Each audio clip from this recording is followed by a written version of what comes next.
इसके आगे देखते हैं हम लोग कि मछली में शोषण जो है किस अंग के द्वारा होता है। तो मछली में जो शोषण जो है वो गिल्स अंग के द्वारा होता है। इसमें मछलियों में जो है गल्फर पाए जाते हैं, तो गल्फरों के द्वारा ये लोग सांस लेते हैं। ठीक है, ये पानी में घुलनशील ऑक्सीजन को लेते हैं। कौन? तो मछली की बात हो रही है, क्योंकि मछली एक जलीय जीव है, तो ये पानी में घुलनशील जो ऑक्सीजन होता है वो उसको अपने गल्फरों के द्वारा सांस लेते हैं। लेकिन ये जैसे पानी से बाहर निकालते हैं इसको, तो इसके पास जो है गल्फर जो है सांस नहीं ले पाते, जिसकी वजह से इनकी मृत्यु हो जाती है। तो ये गिल्स के द्वारा ये सांस लेते हैं। ट्रैकिया किस जीव का श्वसन अंग है? तो जो ट्रैकिया जो है वो कॉकरोच में पाया जाता है ना, ये कॉकरोच का श्वसन अंग है। उसी तरह अगला देखते हैं, हाइड्रा किस विधि से प्रजनन करता है? तो हाइड्रा जो है ये मुकुलन विधि से प्रजनन करता है। मुकुलन विधि से हाइड्रा जो है ये प्रजनन करता है। ठीक है, उसमें मुकुलन में क्या होता है कि जैसे ही मान लीजिए कि हाइड्रा जो है, हाइड्रा एक प्रकार का जीव है जिसमें जैसे ही यहाँ से कोई एक नया निकलता है ना, एक नया निकलेगा, यहाँ से ये टूट जाएगा, ये अलग हो जाता है, ये अलग हो जाता है, तो ये एक अलग प्रकार का हाइड्रा बन जाता है। ठीक है, तो इसमें मुकुलन विधि से ये प्रजनन करता है। बात करते हैं हम लोग, अंडाणु निषेचित होते हैं। तो अंडाणु कहाँ पाए जाते हैं? तो अंडाणु यानी कि किसी स्त्री की बात हो रही है, तो स्त्री में जो है अंडाणु पाए जाते हैं। स्त्री के किस भाग में पाए जाते हैं अंडाणु? तो हम लोग देखते हैं, अंडाणु जो है ये अंडाशय में पाए जाते हैं, है ना। अंडाणु कहाँ पर पाए जाते हैं? तो अंडाशय, अच्छा, निषेचित होते हैं। निषेचित की बात हो रही है तो हम लोग फैलोपियन ट्यूब का नाम देंगे। जैसे कि अंडाणु जो होते हैं वो यहाँ पर एक स्त्री में मौजूद होते हैं। ठीक है, ये दोनों तरफ अंडाणु हमारे मौजूद होते हैं।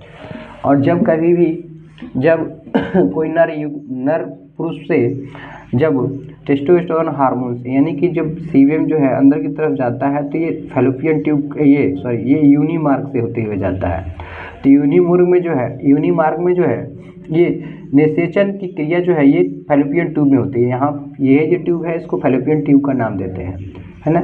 और ये हर महीने एक अंडे का यहाँ से निष्कासन होता है। तो फैलोपियन ट्यूब में जो है निषेचन की क्रिया होती है। कहाँ पर होती है निषेचन की क्रिया? तो फैलोपियन ट्यूब में होती है ना। ये एक अंडा यहाँ से जो है ये यहाँ आ जाता है, और यहाँ से जो है ये स्पर्म जो होते हैं, यानी कि हमारे स्पर्म की जो है कीटाणु, ये यहाँ तक आते हैं, दोनों आपस में जाके ये फर्टिलाइज करते हैं, जिसके बाद निषेचन की क्रिया को संपूर्ण माना जाता है। आगे देखते हैं हम लोग, मानव में नर जनन ग्रंथि क्या कहलाती है? तो मानव में नर जनन ग्रंथि को हम लोग वृषण कहते हैं, इसको टेस्टिस कहते हैं, है ना, क्योंकि इससे ही जो हार्मोन है यानी टेस्टोस्टेरोन हार्मोन जो है वो इससे रिलीज होता है, वृषण जिसको कहते हैं हम लोग। तो ये हमारे इसी में नर जनन ग्रंथि कहते हैं, क्योंकि इसके बिना जनन प्रक्रिया अधूरी है। अधूरी क्या होगी ही नहीं। प्रथम मासिक धर्म प्रकट होना क्या कहलाता है ना। देखिए, प्रथम मासिक धर्म प्रकट होना जो है मोनार्ची कहलाता है। इसको हिंदी में रजनोवृत्ति या रक्त स्त्राव के नाम से जाना जाता है।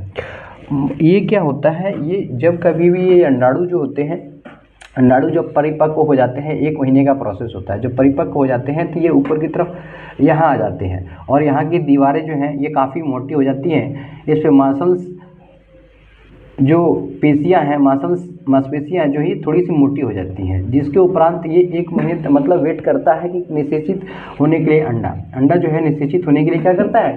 तो वेट करता है कि कब स्पर्म आएगा और मैं निषेचित हो जाऊंगा। तो निषेचित होने के लिए वेट करता है, बट स्पर्म जब नहीं मिलता है इसको, यानी कि इससे कि जो नहीं इससे स्पर्म से मुलाकात होती है और निषेचित नहीं होता है, तो जो मोटी मोटी दीवारें जो है ये फिर धीरे धीरे जो है कट के ही गिरने लगती हैं, जो कि 1 से मतलब 2 से या 8 दिन का प्रोसेस होता है। फिर धीरे धीरे करके ये गिर जाती हैं, फिर नेक्स्ट मंथ जो है ये प्रोसेस चालू रहता है। तो इस तरीके से ये जो है मोनार्चे यानी कि इसको हम मासिक धर्म के नाम से जानते हैं। तो प्रथम मासिक धर्म का प्रकट है ना मोनार्चे कहलाता है। जबकि जो लास्ट होता है यानी कि धीरे धीरे हमारा जो है रक्त स्त्राव, जो स्त्रियों में रक्त स्त्राव की कंडीशन जो है, यानी कि जो मासिक धर्म है धीरे धीरे जब चला जाता है तो उस कंडीशन को हम लोग मोनोपोज कहते हैं, है ना। तो इसके आगे हम लोग नेक्स्ट वीडियो में और भी देखेंगे। तो छोटा छोटा वीडियो इसी तरह से हम लेते आएंगे, जिससे आप लोगों को बहुत सारे क्वेश्चंस आंसर जो है सीखने के लिए मिलेंगे। तो इस तरह के क्वेश्चंस बार बार रेलवे जो है बायोलॉजी से बहुत सारे क्वेश्चंस पूछता है, बहुत सारे एग्जाम में पूछा जाता है। तो आप इस तरह के क्वेश्चंस ज़रूर देखें, है ना। और आपको अच्छा लगे तो प्लीज़ वीडियो को लाइक सब्सक्राइब जरूर करें। धन्यवाद।